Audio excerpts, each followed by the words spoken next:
We're going live. Effing thing sucks. We're actually live. Armando Lara joins me. Why? Because it's Friday, mother effers. It's time to celebrate. Another difficult week is behind us. And the Warriors might have a huge surprise for us this Sunday. Armando, are you ready for the re-emergence of the Stephen Curry experience to come to be upon us? What's up, Cy? How you doing, man? Happy to be here. Yep.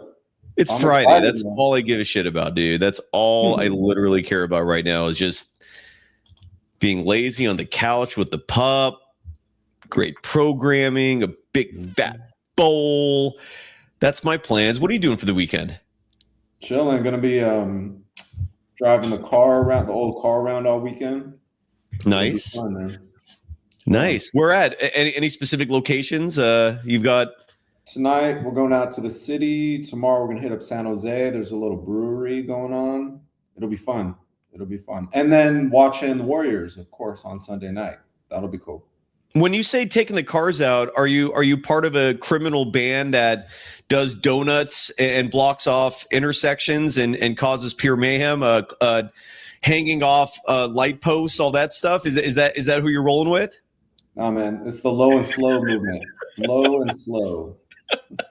I love it. I'm teasing. Yeah, those troublemakers are out there sometimes. I know the professor's not a troublemaker. It's Friday. Well, at least not the illegal kind. And again, the professor joins me because it's happy hour. We're going to talk about Stephen Curry coming back.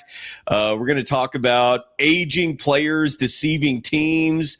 Probably going to be a short yet very sweet episode. We're also going to talk about being a little more careful in terms of social media. This is and again, you'll understand later in the show what I mean. But this was my primary consternation with the whole blue checkmark thing just evaporating. Elon Musk being an absolute idiot, starting a trend of verified identities no longer existing on social media because you don't really know who's who anymore. You don't know who to trust. And we'll explain what we're talking about, why it's pertinent to the show in just a second. So let's get into it. Wait a second. What is Evan saying in terms of sideshows? Oh, Evan's saying that he doesn't want my opinion on sideshows. Of course, I want your opinion on everything, especially Evan Ball, who's a famed television film writer. Of course, I want to hear your shit. And did you, Evan? Are you doing a show? New Sprewell Was Right tomorrow, Armando? Tomorrow at noon we'll be live. So come check us out. All right, and we're live right now for Golden Days. We're powered by FanDuel, and once again, the program is called the Happy Hour edition. See, it's Happy Hour right there of Golden Days.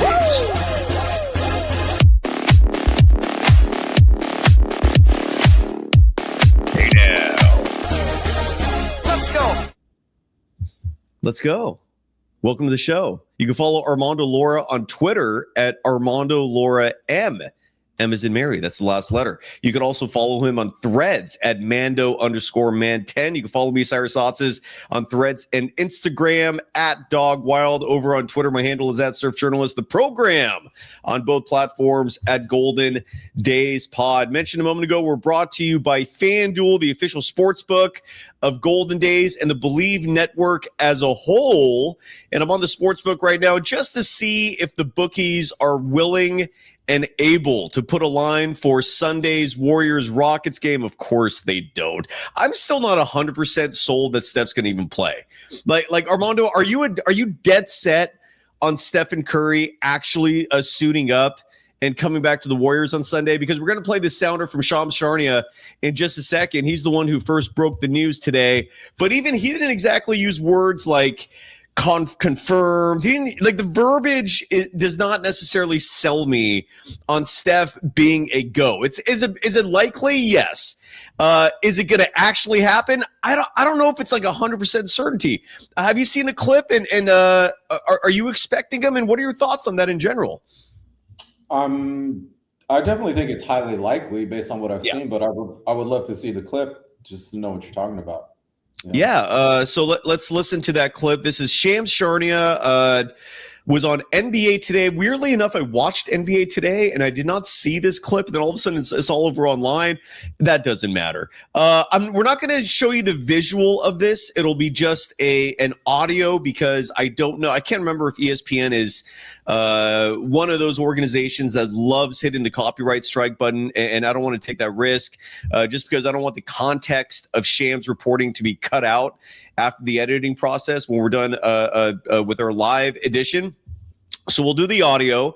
And this was Shams Charania again on ESPN and more specifically NBA Today. Let me make sure that it's queued up. It is. All right, so let's listen to Shams Charania. This is audio only. Forgive me. You're going to have to stare at that beautiful mug over there and this ugly mug over here with 2 thumbs pointed his direction. So stare at us and listen to listen to Shams Charania, not Shardal Charania, Shams Charania, talking about Stephen Curry. What you got? Malika, I'm told Stephen Curry is expected to be cleared to make his return to the lineup on Sunday against the Houston Rockets. I had one source tell me all systems are a go for Steph Curry. He's missed over 2 months and 27 consecutive games with the persistent right knee issue.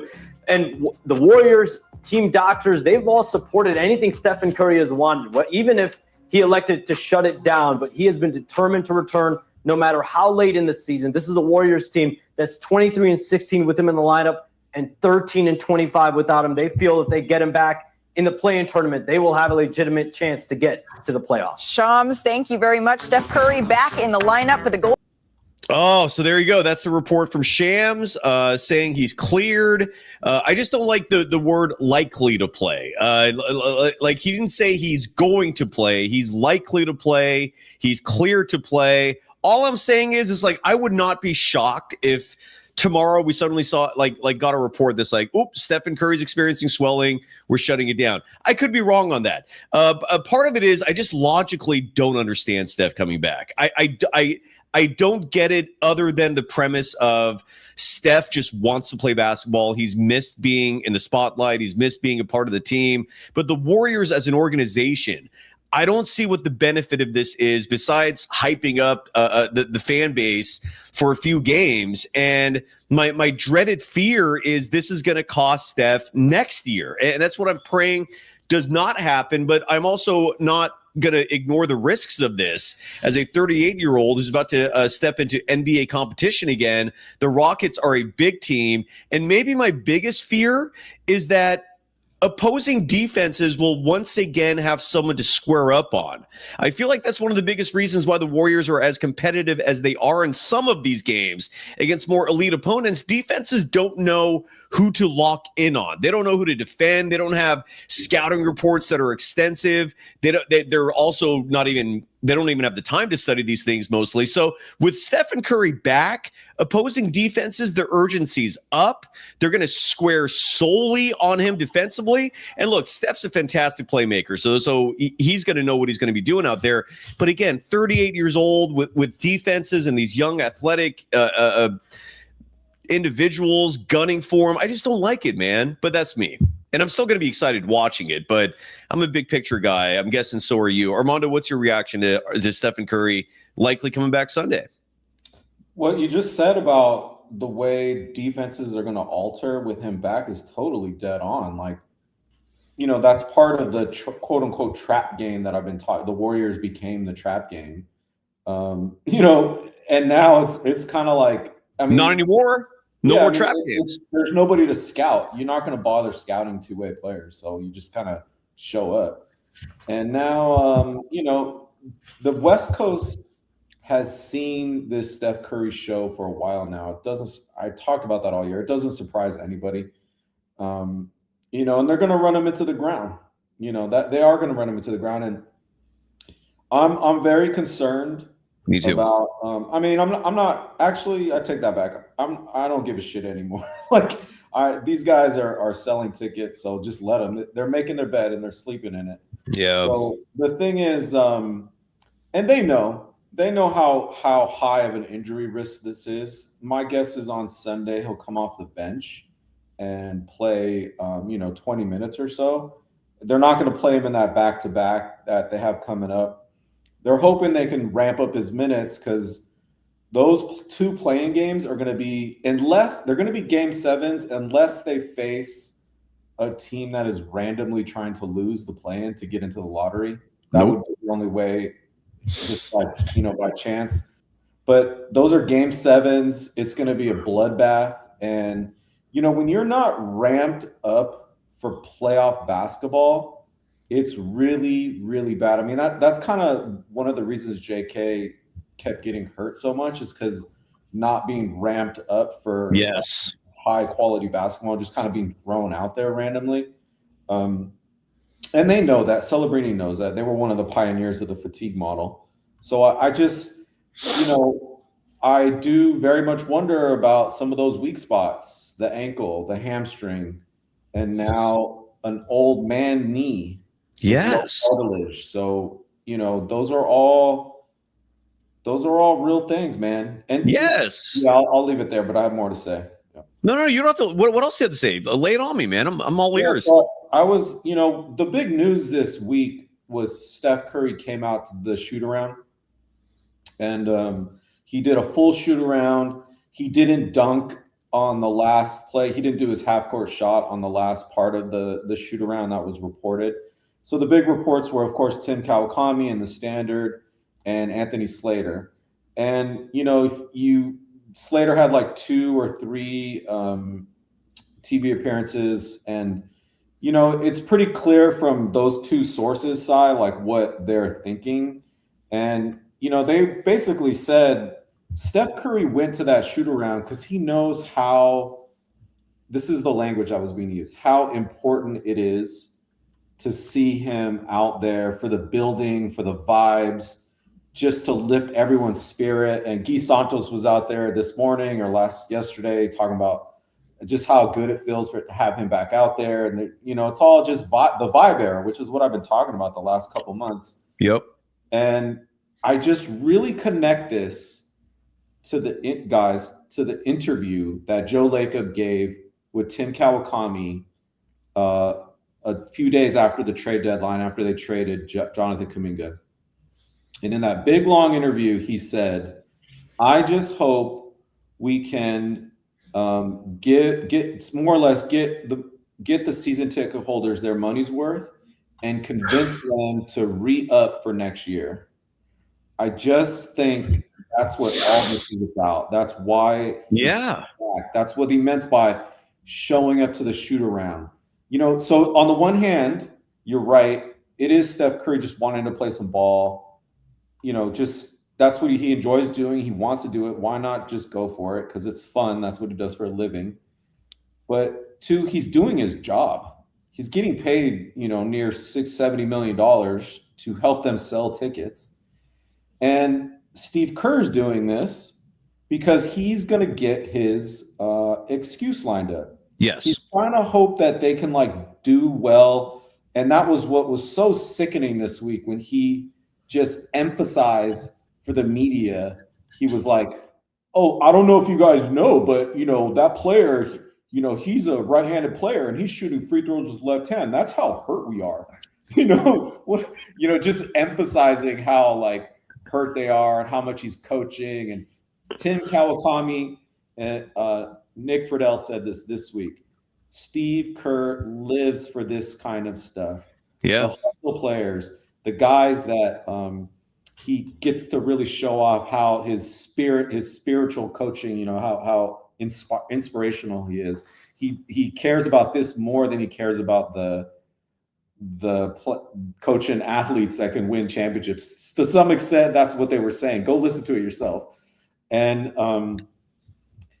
that's Steve Kerr's thing. He gets to say, quote, and he's already kind of said this, Cyrus, if only Jimmy Butler didn't get hurt, we would have him with Porzingis and Steph Curry. He wants it to look good. And I have a lot of reasons that I want to go into later why I don't think it's going to look good, because Porzingis is not that good of a player. Neither is Al Horford. You guys are being tricked.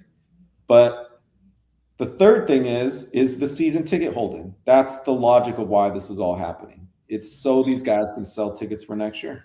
Well, and again, following up on the season ticket pandering, like Stephen Curry about a month back, following a home game, they gave the season ticket holders exclusive access to Steph. And there was like this symposium type setting after a game where Steph had a microphone and all these season ticket holders are sitting in like they group together in the first deck, and Steph's giving them a speech, trying to tell them trying to sell them on re-upping on their season tickets. Jimmy Butler writing like a full-page letter.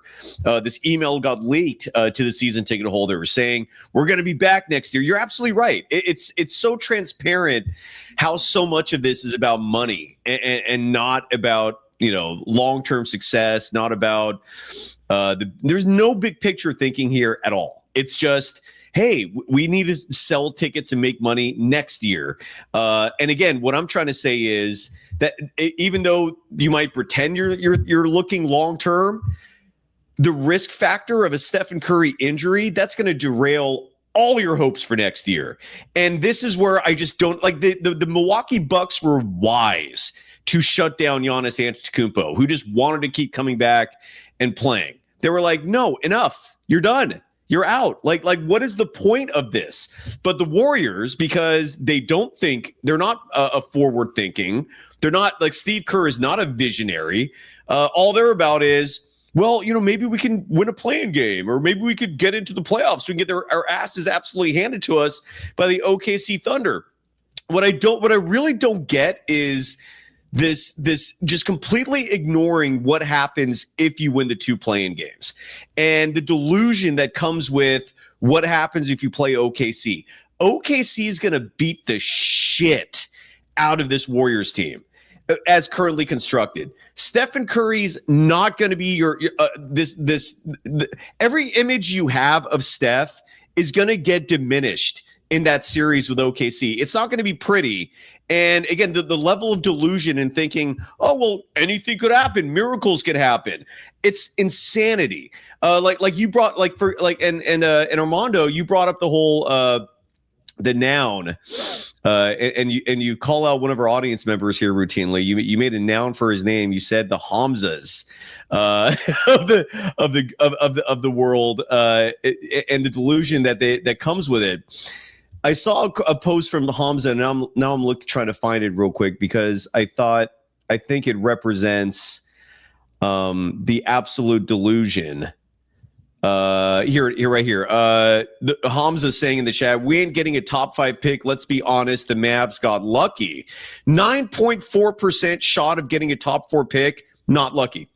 Okay. Those are actually in other words, if someone told you had a 9.4% chance of dying tonight, you would be shitting your pants and not thinking, oh, 9.4%. What are the odds of that? No.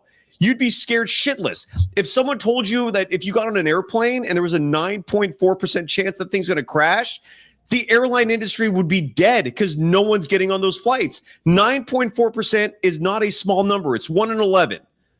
Those are the odds. It is not a miracle. Now, if you want to flip the script and say, what are the odds of the Warriors beating the Thunder in the first round? Now, I'm taking those odds. If you told me, well, the odds of you dying today are equivalent to the Warriors beating the Thunder in the first round, I'm sleeping easy at night. No stress. If someone told me the odds of your plane going down are the same as the Warriors beating the Thunder in the first round, I'm getting on that flight to Hawaii because I'm not stressing. Like some people out there just are really lacking with the numbers game and the probability game and understanding what is a real risk and what is not. Steph playing the Thunder in the first round, that is a real risk. 9.4% odds of winning a top 4 pick. I'm taking those odds. I'd rather have those odds than watching Steph Curry play a couple of meaningless games so that for one day you can feel better about yourself. This is where I like what the Warriors are doing. It just keeps getting worse and worse in terms of the lack of any acumen behind the decision making. It drives me insane, and there's nothing we can do. We just have to watch this train wreck happen, and even though we're calling it, yeah. To be fair, they're thinking okay, let's say Steph goes all out Porzingis is healthy and he hits, 30 points, he hits a bunch of threes, and nobody notices that he can't get back in transition and he can't close out on the 3-point line. People won't pay attention to that. No one cares. Warriors fans are the dumbest fan base in the league at this point, and Fitz is not a good half are. Yeah, there's a good chunk that are. They just don't think. Period. There's just no thought in what they say. It's wild. Yeah. But the idea is like maybe we can get a Steph 50-point game and barely beat the Trailblazers, get a second 50-point game, barely beat the Clippers, and then get into the first round. And then maybe, then we'll play game one a day after, 2 days after, and then we'll lose game one on purpose. We'll rest Steph game one, and then, go for game two to kind of get into the game, probably lose that, and then hopefully try to win 2 games in the middle of the series to kind of extend it. And what they're hoping is that's not just, to be fair, like you said, just for that feeling of goodness during it. It's to have a conversation over the summer of good vibes, to be able to be on 95.7 that, this team looked good at the end of the year and they built something for next year, to kind of have a summer's worth of talk about how this team has all the right pieces, that we're just going to sign Porzingis on a very low contract. We're going to bring Melton back on a very low contract. Oh, that makes me sick to my stomach. Hearing that, dude. You're right. And it makes me sick to my stuff. All we see from the Warriors, and again, that section of the fan base that is toxic, they're virgins, and they have very few brain cells. There's zero thought when it comes to it's all narratives. That's all they give a shit about. It's just storylines. It's just there's no reality or objectivity behind what their agendas are, man. It's like you said, yeah. It's just we can frame a story this summer. Well, we got 1 win at home against the Thunder. Who knows what we could do next year? No, you're right. They're selling hope. That's what you're I think what you're trying to say here is that by the Warriors reaching the first round of the playoffs against the OKC Thunder, you're automatically able to sell hope this summer for next year. Like Steph at 39, there's going to be something magical changing, and he's going to be healthier. This is insanity, dude. And what's crazy is Joe Lacob did an interview some years back saying, what I don't want is what happened to the Lakers in Kobe's final years, and we're there. So you can't trust anybody when it comes to the Warriors, because all they do is feed you bullshit. Their agendas are all based on smoke screens and delusion to try and sell tickets and fans again hope. It's sickening, dude. And under that premise, you lose your lottery pick. That's the part that really infuriates me. You're sacrificing a lottery pick so you can sell hope this summer. False hope, I might add. Very false hope. I don't know. Am I interpreting what you're saying accurately? Totally right. And Cy, we already seen the basketball story to this. We've already seen. So guys, Steph Curry did not even make it to the All-Star break this year. We got someone like Oaktown in the chat, Oaktown A, who keeps saying, this point, they are in playoff contention. No, they're not. If the play-in tournament did not exist, they would not be in play-in contention. They're technically in playoff contention because they are a play-in team. And let's say they make the playoffs as an 8 seed. What then? That's considered a win for you? So are we going to pretend this is like the 87 Warriors, the 91 Warriors, where if you make the postseason, that in and of itself is a win? I guess I don't want to dumb my standards down while Stephen Curry is still on this team. And never mind the fact that I don't want a reversion to those Warriors teams who are hopeless, aimless, directionless, never going anywhere. That's what you want to celebrate? That's what you want to be hyped up about, is maybe they're a playoff contender so they can get their asses handed to them. And Armando, I can promise you this. Under that scenario you talked about, where let's say they sacrifice the first 2 games at OKC with the hope that maybe they steal 1 in Chase Center. No, you're not. OKC is that good. where you're not going to get a feel-good game at Chase Center. I'm confident of that. Could a miracle happen there? Yes, because you have Stephen Curry. But do not be surprised if Stephen Curry experiences his first sweep ever in his career, so that some of you like Oaktown in the chat can be stoked that you were a playoff team this year. Like, there is no big picture thinking here ever. It's depressing, dude. That like the fact that the future exists and that you do have to plan for that, and there's no thinking going into that aspect of this organization, that part just really depresses me, man.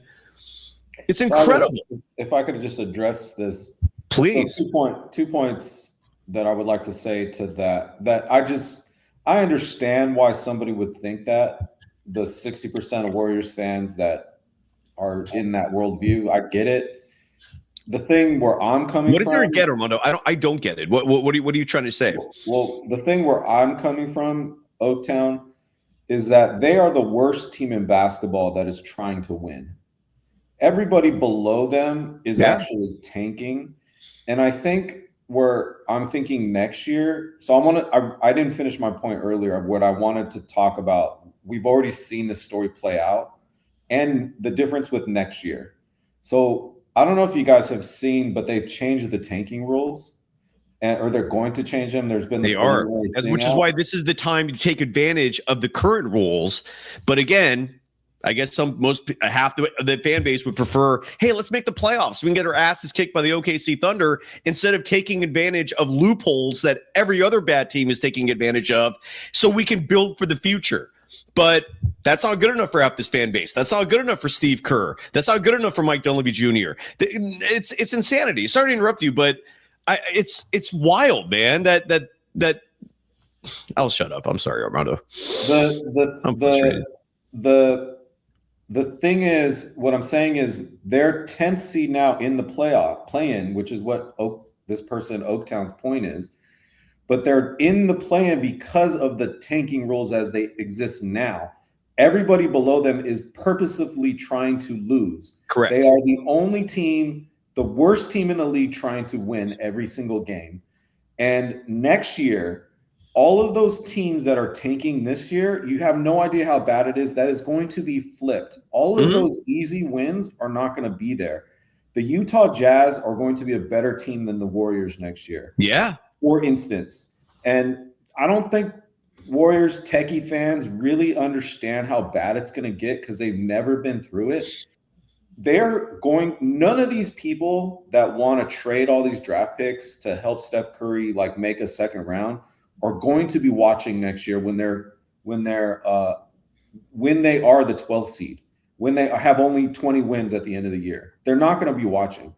This is to my point where we've already seen the basketball story. This is where I'm coming from, someone like Oaktown. Just so you understand me, you don't need to be convinced. It's all good. You could go buy season tickets. I encourage you to do it. But make that commute. It's easy. Cross that Bay Bridge. Steph Curry playing the Steve Kerr heliocentric ball where he's expected to score 35 a night as a 38-year-old player already led to a fatigue-related injury before the All-Star break. And it already led to, I've explained on the show, as I predicted, why Jimmy Butler got hurt. And here's the other thing where I'm coming from, where you need to understand. The 23-7 run that they went on last year, that they cite as their evidence for what they're doing is right, was a total, absolute mirage, in my opinion. It was all related to tanking teams. Strength of schedule confirms it. Yes. And it's a total dereliction of duty that they're selling you on that premise that they can do it again. That Steph Curry is going to be a number one option for 82 games, and he's going to play 4 rounds of playoff games. And that Kristaps Porzingis is going to be there, and that Jimmy Butler is ever going to play in a Warriors uniform ever again. He might, but I see what you're saying. You're total, that's where I'm coming from. You don't got to agree, but I see what's happening, and it's a dereliction of duty. And maybe just to summarize more in another way of putting it, just in case the audience isn't following what you're saying, Armando. I think what you're trying to say is if the current rules were not in place and all these teams that are below the Warriors right now, if they were not trying to tank, the Warriors would not be the 10th best team in the Western Conference. They brought probably 12th, 13th, 14th. And here's a case in point. Since March 1st, the Warriors are 5-12, right? They've beaten only 3 teams since March 1st, even though they have 5 wins. 2 of those wins came against the Wizards. 2 of those wins came against the Nets. And the one win that was not to those 2 awful teams was to the Dallas Mavericks, another tanking team. And that's the team that some people are hoping that by adding Steph is just going to suddenly like give you hope. Seriously? Like what they're being sold is, and I see it all the time. Like this is what Kawakami was talking about. We're going to keep Porzingis back. He can spread the floor. Draymond can protect him defensively. We're going to get Jimmy Butler back, and we'll have Melton, and we'll have Melton. Jesus Al Christ. Horford's calf to back everybody Oh up. my God. And then we're going to have 40 Podziemski and Guy Santos, and then we're going to have a healthy Steph Curry. And that is the basis for a really competitive 82 game. I guess that's what I mean by I understand their logic. They think that is somehow that's what they're being sold. And I get why they believe that, because when they're watching the games, they're listening to Bob Fitzgerald, who is the worst announcer in the league. Just selling. He's selling. That's all he's doing. You're right. And so it really does shape the mindset of these folks. And they're listening to guys like light years that are really just glazing what's going on. And the radio stations, literally everybody who's getting a paycheck covering the Golden State Warriors is kissing Steve Kerr's ass. And none of them have journalistic integrity anymore. All of them are an extension of the Warriors PR team. That's literally, I'm not exaggerating or being hyperbolic here. Literally every single person outside of this program who gets a paycheck covering the Golden State Warriors has one agenda: kiss their ass, make Steve Kerr happy, and maybe either someday they'll hire me or Steve Kerr will agree to sit down with me so I can write a book. That's what's going on. It is insane.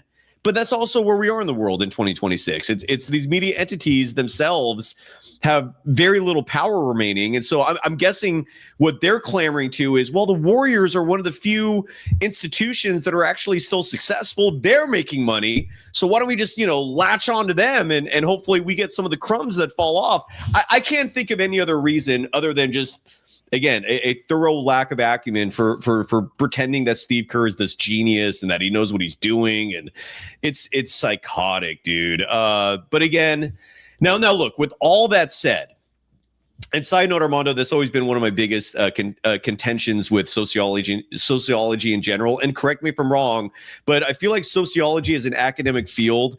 Every concept or principle or dynamic, anything you're exploring comes with a predetermined like amble of, well, humanity's good.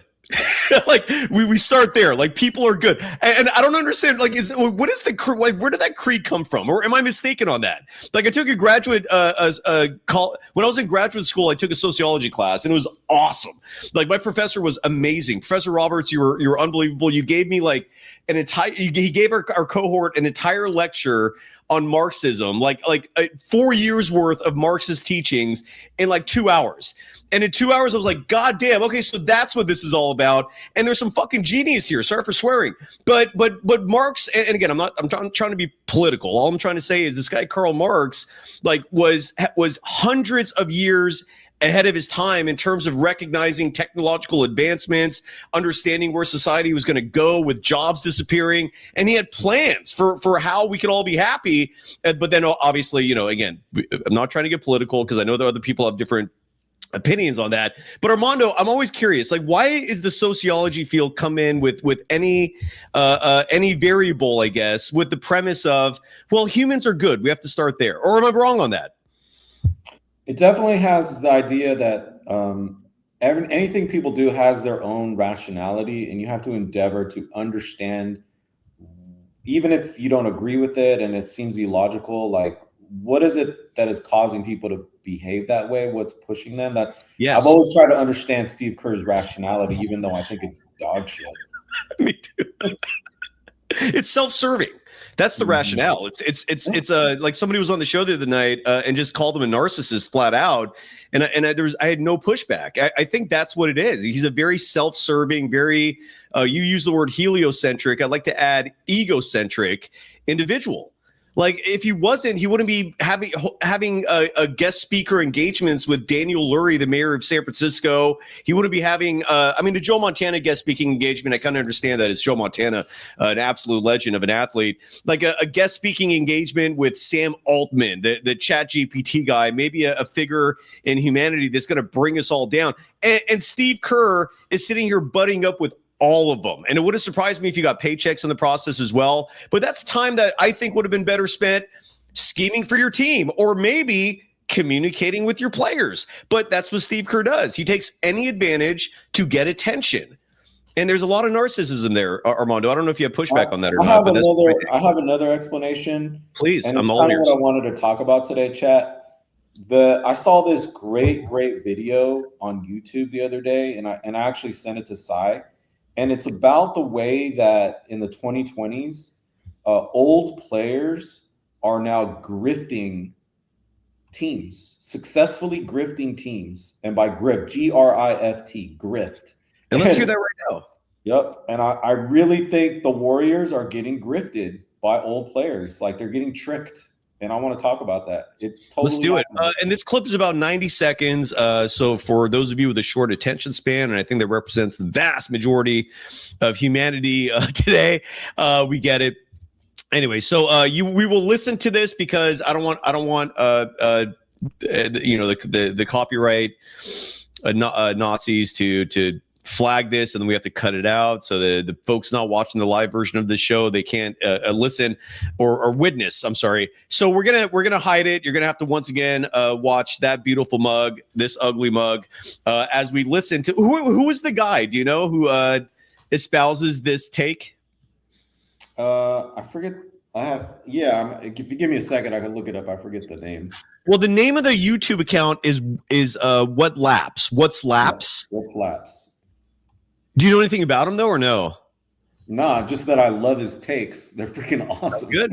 Sounds good. Well, this is from a YouTube handle. It's called What's Laps? Like what with an S at the end of it, and then Laps, L-A-P-S. And here's a take on aging basketball players. Sit back, listen, and enjoy. So let's talk about Klay Thompson. Klay Thompson was the second best three-point shooter in the NBA for 9 straight years. He shot over 40% from three for 9 straight seasons. He broke the record for most threes in a game. He made all NBA teams. He made all defensive teams. He won 3 championships. Klay was the best 3-and-D player in the NBA. But then in Game 6 of the 2019 Finals, Klay tears his ACL going up for a dunk. Klay missed the entirety of the 2020-21 season. So the Warriors had a down year, but then Klay was ready to go again. He's feeling good. He's getting ready for the 21-22 season, but then he tears his Achilles in a summer workout and has to get another surgery. Klay misses 2 entire seasons in a row. And this isn't uncommon. Guys will change their form or overcompensate when they're coming back from an injury, which causes them to injure other parts of their body. Kawhi's ankle injuries led to his knee injuries. Darius Garland's foot injury led to his other foot injury. So Klay came back and he shot the ball pretty well. He wasn't scoring as much, but his percentages were still good. But he wasn't the defender he used to be. He wasn't as quick side to side, and he wasn't as fast. Klay just became a different type of player with more limitations. The real reason the Warriors didn't want to re-sign Klay wasn't because he wasn't good. It was because he wanted to be paid like the player he was before he fell off. So the last type of player I want to talk about is the player who... All right, we stop there. And I think what the gist there is that he was trying to say is that when you injure one body part, oftentimes you're overcompensating with other body parts, and that causes more injuries, right? It's a broader point side that these older players, they're not playing the whole season. They pick and choose which parts of the season to play really well in. And you see this from Kyrie Irving to Draymond Green to Steph Curry to Jimmy Butler. Like Jimmy Butler, he's played 50 games a year on average for the last 10 years, Cyrus. And I said this summer, None of you guys were listening to me. I kept saying Jimmy Butler plays 50 games a year. If you think he's suddenly going to play 82, you're ridiculous. Yeah. Like no, and a lot of people in here were telling me I was insane for bringing that up. Steph Curry, like think about the games Draymond has ducked this year. Like he played really well against those first 2 Spurs games in the beginning of the year. Remember that? And he's ducked a lot of games this year. Think about, Kristaps Porzingis, all the time off he's had. Like think about Kyrie Irving, all the time off he's had. And then he has one good finals game that year they made the finals just to kind of show he still got it. Like Paul George, all these guys, like Joel Embiid, they're not playing like a young player that is actually playing in back-to-backs, that is playing a majority of the games hard and fresh, is worth so much more than a 32-plus-year-old star that it plays 60% of the time. And these old guys, they play really, really hard in high-profile games to show you they still got it. And everybody thinks in the Bay Area bubble fans that Steph Curry is still a top 5 player in the league and that you just got to go for it.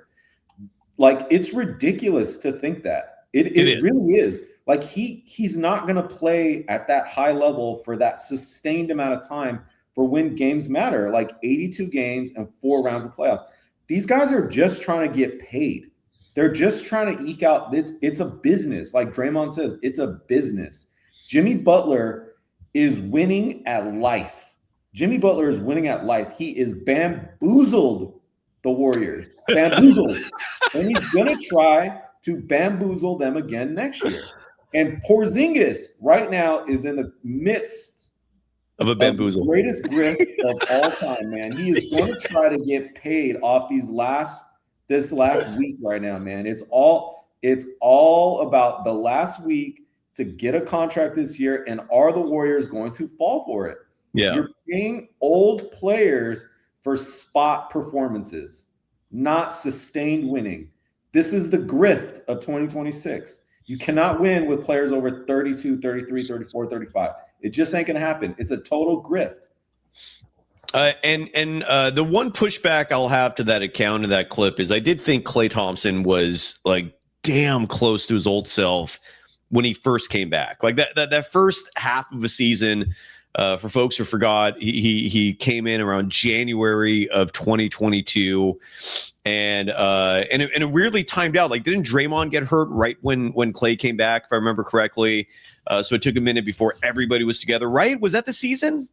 I could have swore like somebody, maybe it was the next year that Dre got hurt for a little bit. But anyways, but Klay comes back, and his first game was against the Cavaliers. He has a dunk.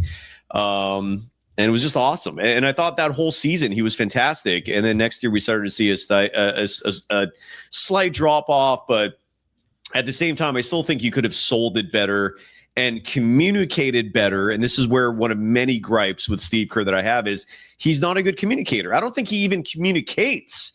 It's just like if he actually talks to you, it's like, oh my God, like he's talking to the common people. The king is leaving his ivory tower to actually to give somebody the grace of hearing his voice and him listening back.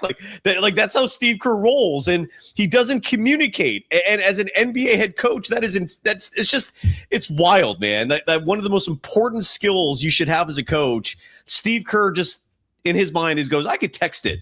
I can text the guy. No big deal. What's the difference? Unbelievable shit. Anyways, side note, the chat is going crazy because right now, as we're live, the Hawks and the Celtics. Oh, no. The Hawks and the Nets are playing, which means it's another Jonathan Kuminga game. And he already has 3 points in this one. But yeah, it's all in the past. The Kuminga thing is ancient history. Are you still following the Hawks closely? Are they the team you're rooting for because in addition to the Warriors, because the Warriors are so bad? Are they your backup? Absolutely love the Hawks. Watching the Hawks right now, Cyrus, is like being in on the 2014-2015 Warriors the 2022 Warriors. That when no one in the league really understood how good they were, it's kind of like being in on a secret.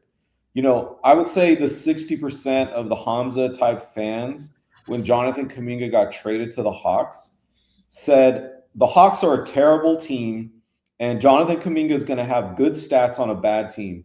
And that is such a laughable joke because it was already obvious the Hawks were already better than a fully healthy Warriors team. The Hawks absolutely destroyed the fully healthy Jimmy Butler Warrior team. And Stephen Curry. And Steph Curry on a back-to-back at home at Chase. And not only that, the Warriors are now the good stats on a bad team.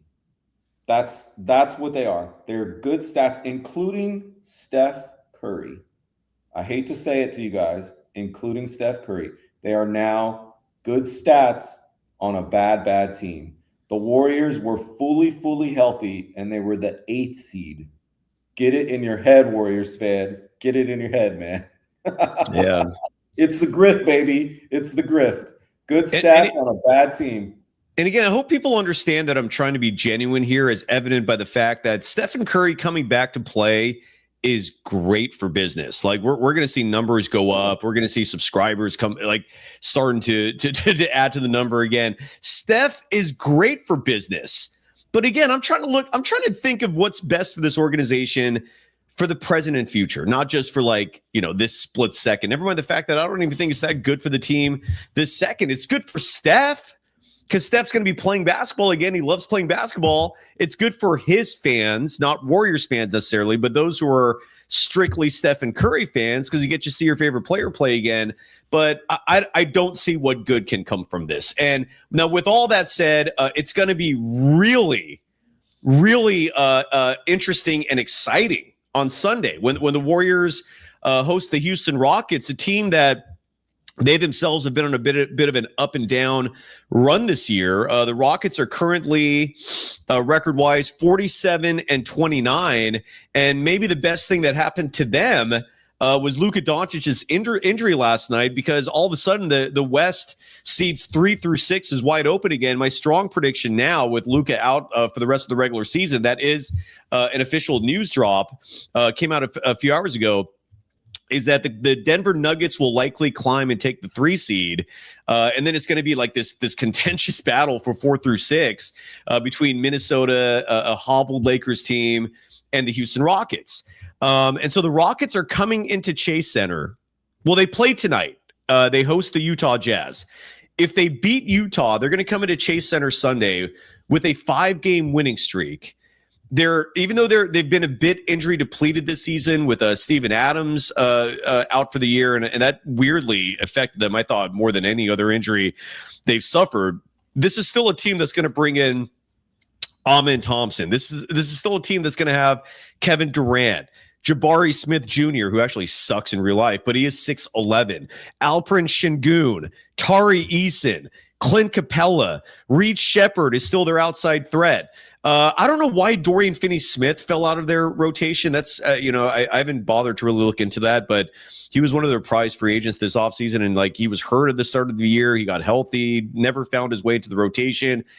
Point is, Josh Okogie does get minutes for this team. They're going to be a motivated, long, athletic, physical team. And again, man, I do love Stephen Curry. I'm anxious about this. Given this season and how, again, catastrophic it's been with the injuries, to just have 38-year-old Stephen Curry out there, I'm worried, man. I worry for him. I really do. And what I don't want to see is Stephen Curry suffer some sort of injury that keeps him out all of next year. And so now you're left with nothing for next year. I guess the one piece of good news, if some sort of a horrible thing like that happened, is I don't think Steve Kerr comes back next year. I think his tenure is officially over, and that would be good news. But I don't want that silver lining. I'd rather Steve Kerr just go out naturally. Anyways, any thoughts on the Warriors and the Rockets Sunday? Again, no line on that because the Rockets are playing tonight. And the bookie. The only thing I want to give a special shout out on the Rockets was in the summer, I communicated that Cousin Andres predicted the Rockets' biggest mistake was actually trading for Kevin Durant. And everybody in the chat laughed at me for saying that. But, you really have to understand defensive heartbeat. And when they traded, like, and everybody was saying Jalen Green was so bad against the Warriors in the playoffs. Dude, this is more of what I'm talking about with the grift, man. Like, you just traded your young core, the heartbeat defensive Dylan Brooks, who's a freaking man, and a young guy, a shitty man, but still the man, who had his first taste of the playoffs. Cyrus, he had his first taste, and you shipped him out because he didn't bring it. Like, LeBron struggled in his first playoffs. Kobe struggled in his first playoffs. Like, you're building something with a young core squad, which is what you get to root for with the Hawks, which is what you got to root for with the Thunder, which is what you got to root for with the Warriors in 2013. Remember when they lost to the Spurs?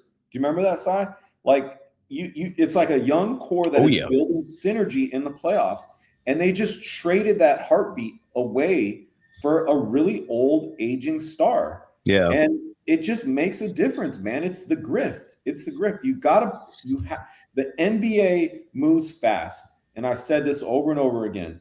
Narratives take a year and a half to catch up to reality in the NBA. In the NFL, the narrative catches up very quickly, but in the NBA, it takes a little while, and the old players grift off that shit, dude. The way to win is to invest in young core talent. Always, always, always, always. That's how the Warriors dynasty was built. You're absolutely right, man. Organically, the speaker says in the chat saying that the only reason why the Rockets are even above water is because of KD. But again, that ignores what Armando was saying, which is that had they not traded away Jalen Green and Dylan Brooks, their heads would be fine above water. They were the number 2 seed last year without Kevin Durant. And now they're fighting for like a 3 through 6 seed. I mean, so they progressed record wise as the Spurs have leapt ahead of them. Before there's two final topics I want to touch on. One of them has practically nothing to do with the Golden State Warriors, but Armando, as a sociologist, this topic is riveting, and that's the city of Memphis getting a lot of slander and shade and hate lately. LeBron James is getting criticism because there's this recording of him walking. I don't know if it was like a golf course or what it was, but LeBron's just bashing the city of Memphis, saying that they should move to Nashville.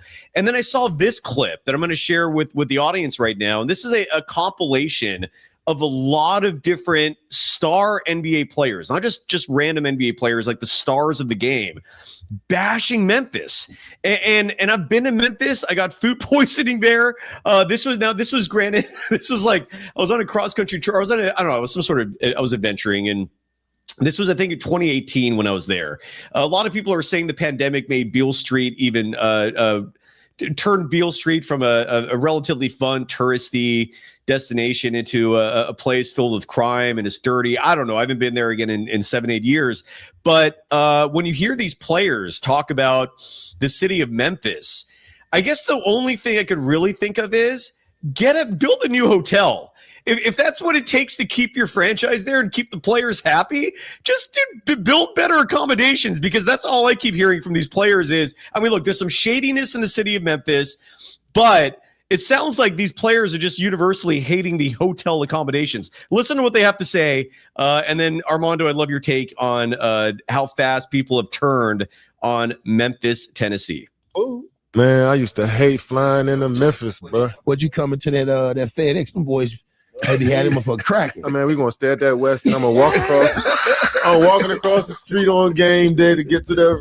What's your least favorite city? Everybody's got to have one. Yeah, Memphis, probably. I mean, the hotel is probably the worst hotel in the NBA. The food there is good, though. Did you ever walk into a hotel room and just be like, wow, thousands of people have slept in this bed before me? Yeah. Especially when we go to Memphis. I'd be like, damn, my hotel ain't nothing in Memphis. That shit be dirty. I walked in the Memphis hotel one time. I had stains and shit on the bed. Stains and shit? Stains and shit. They broke in your room for you? Nah, they ain't break in. But I'm saying they broke it in. Yeah. But it's Memphis, so they might have also broke in. For sure. Memphis, shout out. Shout out Memphis. Yeah. Shoot out Memphis. Nah, shoot out. Memphis, which should probably be in Nashville, should be an Eastern Conference team. Adam, let them just do us all a favor and take the team to Nashville. No harm, no foul. The relocation fee, it's a swap. See that arena? you ain't got to pay the relocation fee. So no harm, no foul there. Far off. I don't think that's the reason why. I just don't think it's a destination city. You know, Nashville's one of the cities that people enjoy. Memphis, it is in Tennessee, so you get a tax cut. Like, it's good on taxes. But it's just not a city that's pretty, I guess you could say. Oh, Memphis is easily the worst. Yeah. Easily the worst. You usually stay at the West End across from the hotel, and that's the only they're like Is the Peacock there? The Peabody. Peabody. With the ducks? Yeah, Peabody. Where they have is it the gooses or the ducks? Give me your best waddle. No, and he's just people got to pick up a video of him running. Pay for that. Yeah. You got to pay for that action. That's cute. But Okay, yes. what cities have the worst hotels? Ooh, Memphis. Oh. For sure. We had an issue there where we used to stay at one hotel in Memphis, and this dates back. We stopped staying there because their sprinklers just went off for no reason in the room and like drenched all the Andrew Bogut stuff, like the sprinkler system, like it was a fire, just went off, drenched all Bogut stuff. And they didn't want to do anything about it. So we switched hotels then, right? So it's been an issue. It's gotten a little better, I must say, but it's still not the other cities. Is New Orleans and Memphis the worst destinations in the NBA? I ain't gonna lie. Memphis probably is the worst NBA city. During the playoffs, people got robbed. The fact that you get robbed walking across the street back to the hotel is insane. The Memphis is the trenches, and everybody know that. But they got good food. Dude, that's the one a common theme is the food is good, but Memphis is the trenches. For the podcast audience, the faces and names that were in that clip include Kevin Durant, Derek White, Danny Green, Draymond Green chiming in twice. I'd never heard that Andrew Bogut story before that, which is a crazy story, especially when the part where Draymond's like, we went to the hotel and was like, what are you going to do about it? And they're like, nothing. Just deal with it.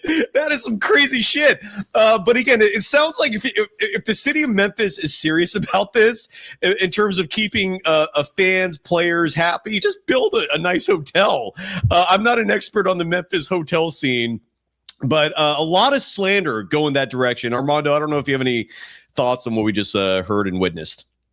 No thoughts. I mean, culture is culture, man. I mean, apparently amongst the NBA superstar community, Memphis is not it. I don't know. I'm not an NBA player. I don't really know what they look for in a hotel room. I have no idea. So, I mean, good on them for being on the same page. I guess, yeah. I guess they're looking for some bougie shit. But Draymond Green, there were two different clips in there of Draymond. The first time he's echoing LeBron sentiments, moved the team to Nashville. Second time with the Andrew Bogut story. It's funny shit. So there's that. Sorry, my eyes tearing up for some reason. And one final note on last night's show, Armando will briefly touch on this. Oh yeah. You were in the chat of last night's Golden Days, and you mentioned that Trace Jackson Davis liked a comment of your cousin's. Can you read verbatim what your cousin Andres what his comment was? Do you have it in front of you? I would love to. I'm glad this all went down because now more people saw cousin Andres' comment. My man wrote. It's a good lesson on just understanding how easy it is for someone to fake a social media account. Maybe if it's fake, I still don't know what's real and what's fake, but we'll explain what we mean in just a second. But what did your cousin Andres write? This was in reply to a Facebook post by the Golden State Warriors. This was, and more specifically, related to the Malachi Leon's left-handed free throws. There was a clip the Warriors posted because, again, Malachi Leon's, if you missed the story, had an injured right wrist, but the Warriors were shorthanded. This was Wednesday against the Spurs because, again, the Warriors are so old that they oftentimes hold out a lot of players for back-to-backs. So they decided to go all in on the Cavaliers game Thursday. Almost pulled it off. Did not, though. But anyway, so Malachi Leon shoots these free throws with his left hand. The first one's ugly. He makes the second one. And then there's a clip on Facebook of the Warriors posted of Steve Kerr talking about this. There's a million comments below it. What is your cousin Andres write? He wrote, Kerr, the PR master. Good vibes on an awful season. Blame it on injuries.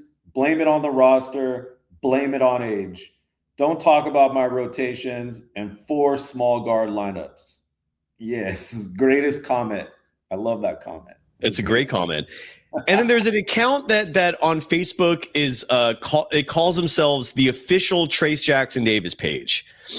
The page has like almost 6,000 followers on it, and nothing about it looks shady. And again, this is where Facebook really needs to do something about any account that claims they're like official or they claim they're misrepresenting someone else, impersonations. I feel like some of the other socials have gotten better about this. Apparently Facebook has not, because supposedly Trace Jackson Davis's Twitter account clarified, because I posted this on Twitter and Threads like at 4:30 in the morning last night.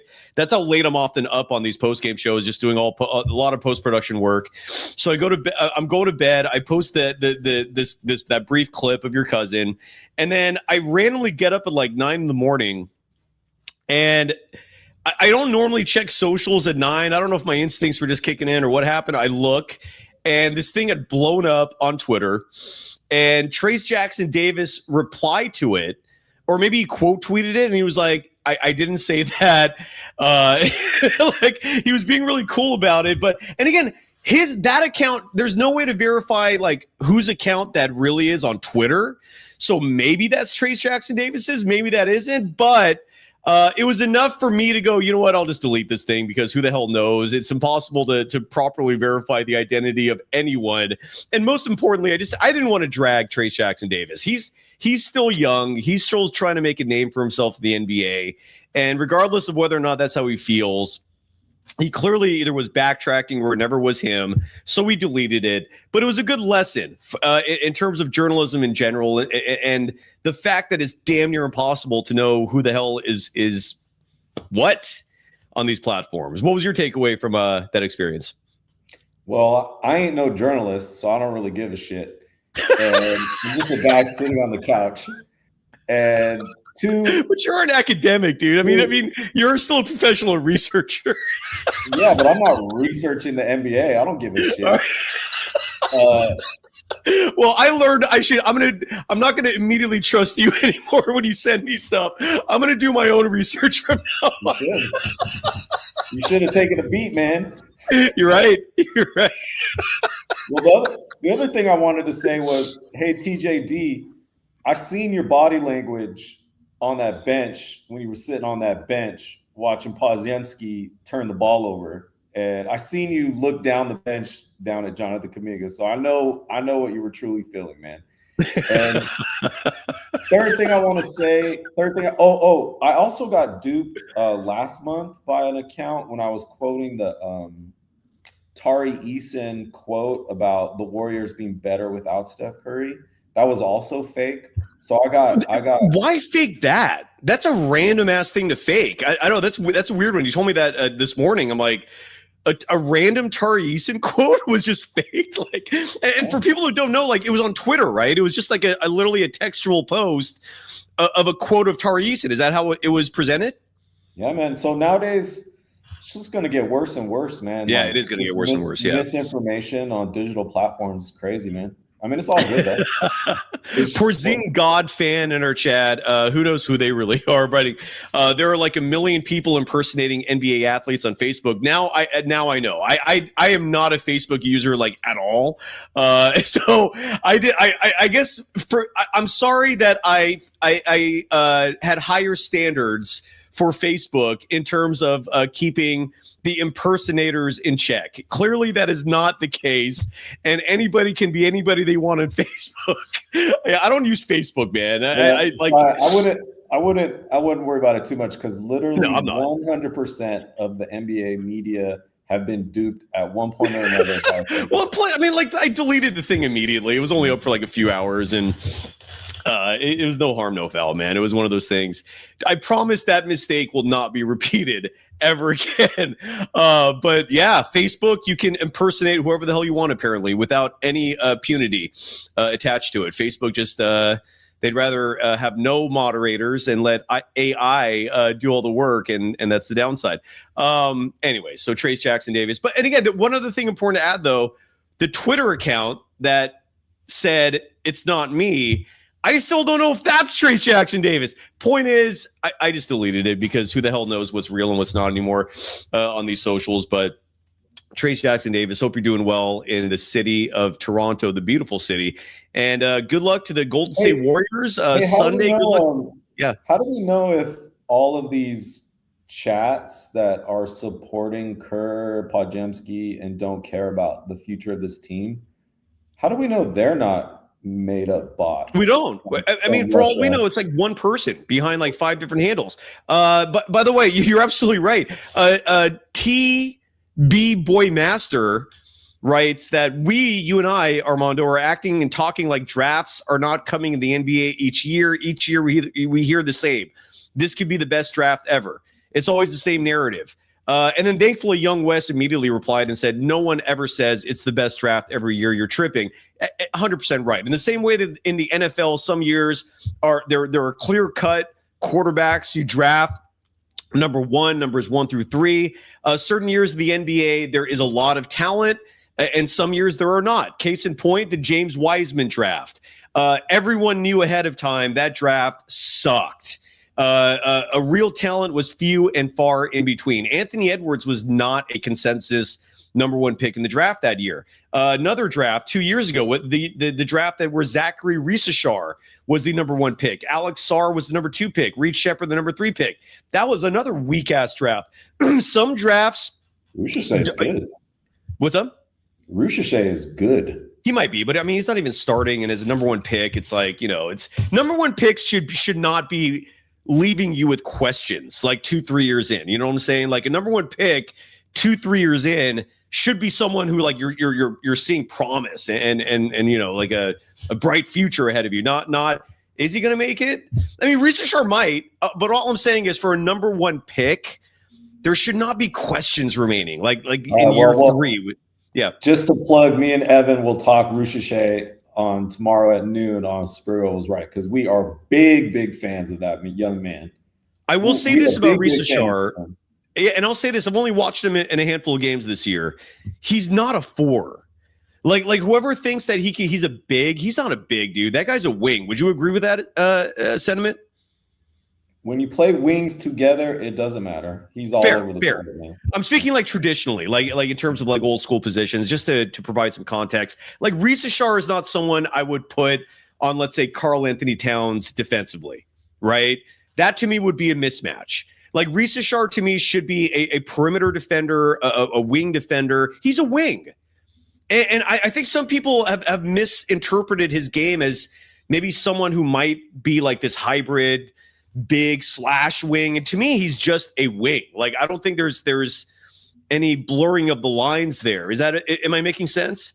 I hear what you're saying, but even on that point side, like, this is why I just wanted the Warriors to play their wings, not 3-4 guards. Like, because honestly, if Risashar and who did you just say, the guy in the Knicks, if they actually meet in the first round, which is totally possible this year, Cat is not going to be able to keep up with Risashar.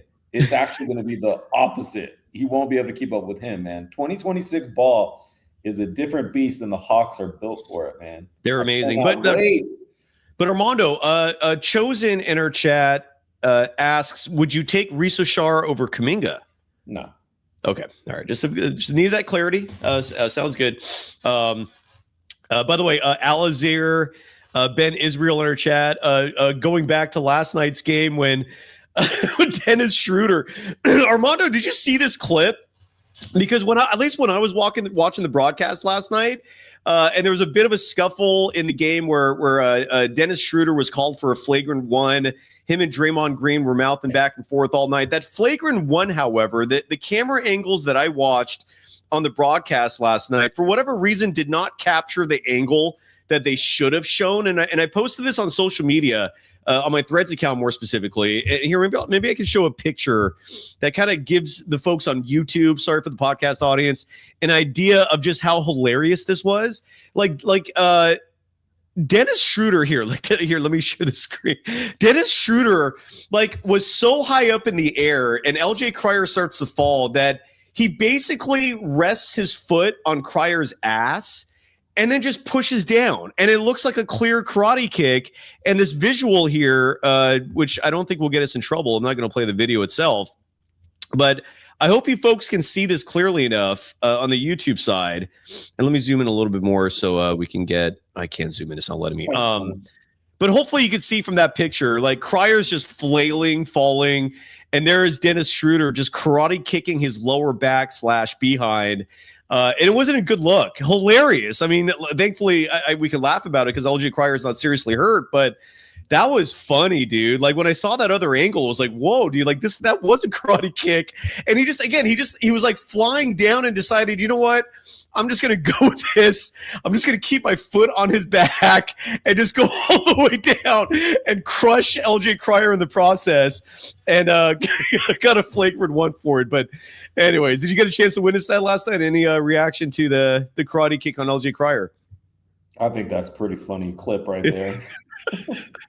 And again, I posted the videos on my threads if you want to actually see the clip, because they have so many different angles of it from the side that we should have been witnessing last night. And again, if I missed something and they did show it on the broadcast, forgive me, but I missed that somehow. It wasn't until I saw that on the socials where I was like, oh, the other camera angle on the other side of the court, it's such a clear, blatant karate kick right to the back.